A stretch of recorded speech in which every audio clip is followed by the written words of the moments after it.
What is good, everyone? I'm Andy Malfrin. This is Drag the Lake, and today I want to talk to you about the brand new album by my man Killer Mike. Michael, wait. Hey, I'm over here now. Let's talk about Michael. So this just came out.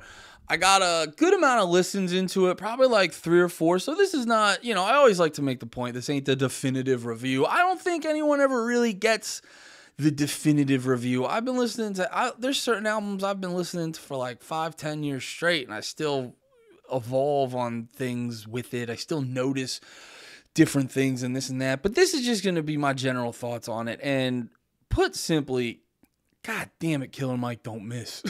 Killer Mike, he doesn't miss, and he gets me to like shit I didn't previously like that much. So my biggest takeaway from this album, there's a lot of like little shit here and there. Like the production on it is top tier. I really enjoy. There was a lot of parts where like I'm a former drummer. I still play the drums, just not with any regularity and stuff.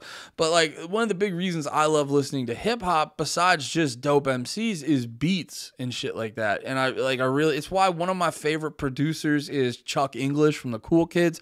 He's just got one of the most creative beats. He always has the most creative beats, really simplistic, really minimalistic, but still lots of big energy and just a real expansive sound at the same time. And I get big on beats, and I like when a big thing that's going on with this album from a beat standpoint is it sort of fits into a lot of stuff you've heard where it's like it's hip hop, he's rapping, but it has a strong gospel feel to it. Like he's got fucking Jagged Edge on this album, which I was laughing my ass. I was listening to it yesterday, and the one song I was like, yo, these guys are ripping. And I pulled it up because I wanted to look up a lyric or something, and I saw Jagged Edge, and I was like, does that say Jagged Edge?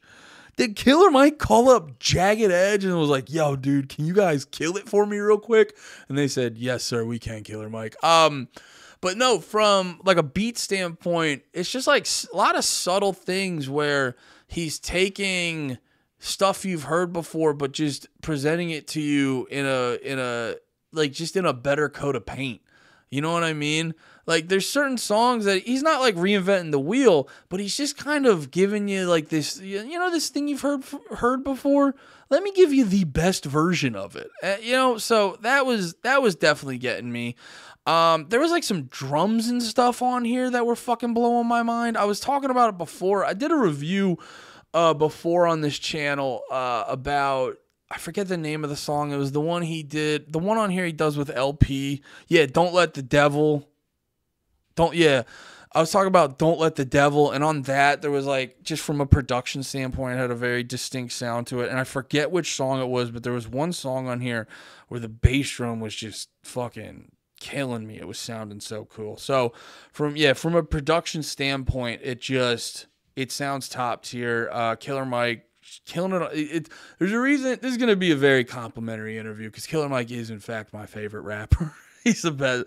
That's why on a channel where you normally hear me talk about hardcore music, I'm going to take a quick. I do want to get into more hip hop, because I was watching this. I was listening to this, and I was looking up more shit on Killer Mike, and it reminded me of some other hip hop shit that I used to like back in the day, other rap shit, and I'm like, oh yeah, like don't get me wrong, I still listen to hip hop every week and stuff like that, but I'm way more into the hardcore music and heavy stuff. I was like, oh, I forgot how much because I had a real hip hop phase towards the end of college and for a while after college, but now I'm pretty heavy into heavy music, as you can see by this YouTube channel.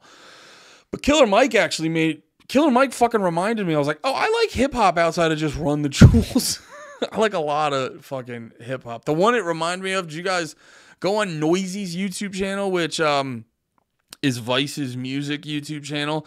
They had this thing called the Rap Monument. Now, for a lot of new fans, there might be a good amount of rappers you're like, who the fuck is that? But it's still really good, and it's still worth checking out. And Killer Mike is smack dab in the middle of that shit with one of the best verses on that. Killer Mike and Problems were two of the best verses that stuck out to me on that. Pusha T starts it off pretty heavy, but yeah, it's just some of the best. Like the beats they picked are fucking amazing, and then a lot of great top notch rappers on here. But yeah, so lyrically, Killer Mike is he's on his typical bullshit, and I mean that in a good way. Just saying some cool shit, existing really in a like his utilization of rhythm always gets me, because it's not like we've seen perfect examples, and I know I'm gonna get a lot of shit from the backpackers and or whatever the fuck you guys want to call yourselves, but like you could be the most lyrical guy in the world, like a dude like Earl Sweatshirt, and say, you know, some deep shit and whatever the fuck. But, you know, sometimes his flow's a little weird, or sometimes his beats are a little bit weird, and it's just hard to like really get into it for a guy like me. So you could be the most lyrical guy in the world, but if you don't have like a strong hold on rhythms and stuff like that, it's more than just the shit you say. It's like also glob onto rhythms and stuff like that, because that's half the thing. You know what I mean? At the end of the day, and I'm not saying this applies to Killer Mike, but I'm saying generally speaking, I would rather a rapper with good beats, good rhythm, okay lyrics over trash beats, okay rhythm, the most amazing deep fucking whatever the fuck, you know? Because if I want deep, I can go watch some dude doing a fucking you know, a long talk or whatever the fuck. You know, I'm listening to music, I still need it to be fucking fun, and that actually ties into one of the best, you know, just generally the best part about a Killer Mike album is like he can get deep. He can get deep on a lot of this stuff, like he was telling. Like there's a lot of stories on this that are real heavy. He's covering heavy topics about race and politics and shit like that.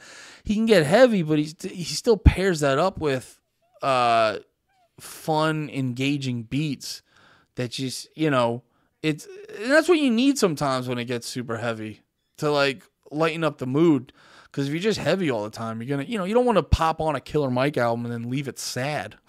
You want to pop on and be like, damn, I had a good time, and that motherfucker made me think a little bit. So if you haven't yet, check out Michael. I know I'm going to keep listening to it because this is the first album in a while that's gotten me into gospel-oriented rap. And yeah, I might check him out. He's on tour. He's on tour right now, so that's going to be pretty fucking good. Actually, I should say, let me know down below what your favorite songs on this are.